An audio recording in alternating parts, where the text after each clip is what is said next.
down and around the gorge to get on the top of the peak I'm going to launch from.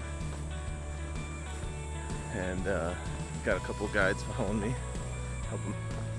Oh, let's see. They're over here. They saw me at the little village and decided to follow me down.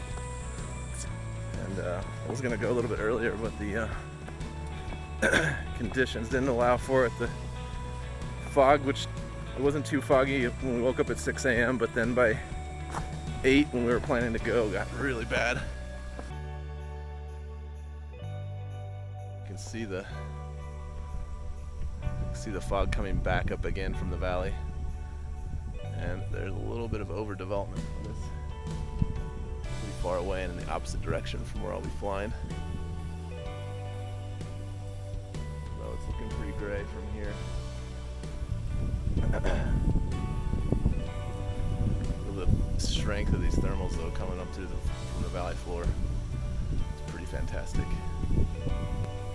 Very reminiscent of flying in Nepal. Oh, this kid.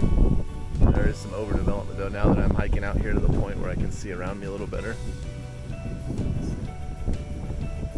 Larger thunderclouds along the range. Oh no, see how this goes. So we walked this trail yesterday.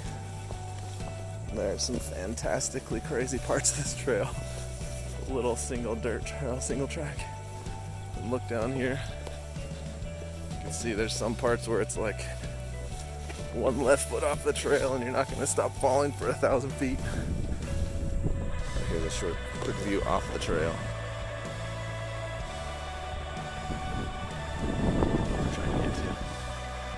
This is good, my porter showed up right in time.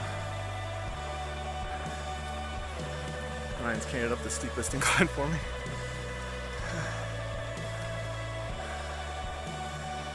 Which is a nice one because I just got back from a 2-hour hike up to the peak.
Okay, so I just landed. Well, I landed probably 20 minutes ago.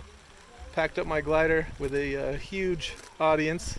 But yeah, as soon as I got under this grass roof, it started to rain. I don't know if you can hear that. Anyways, let me show you the view from here. So yeah, here's my glider under this thatch roof that's leaking already. Gotta try to keep this as dry as possible. But look at this view, holy cow. And I didn't get out of the air a second too soon. So although it was kind of a crazy decision to land where I landed and how I landed, it was the right one to get out of the sky, because there is nowhere that's dry in this entire valley, and I could see I was getting horseshoed in. There was water coming from every direction, so I decided to get down as quickly as possible.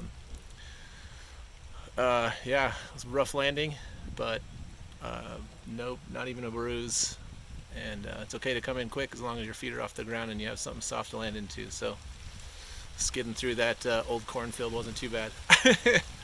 Anyways, that was an adventure. I wish I could have stayed in the air longer, but yeah, there was just no way. The sky was dark all around, and without that, I was probably going about 45-50 kilometers an hour headed straight to the ocean. And had it not been for rain in front, behind, and from both sides, I probably would have just kept flying and found a way to get back. I might have made it to the ocean.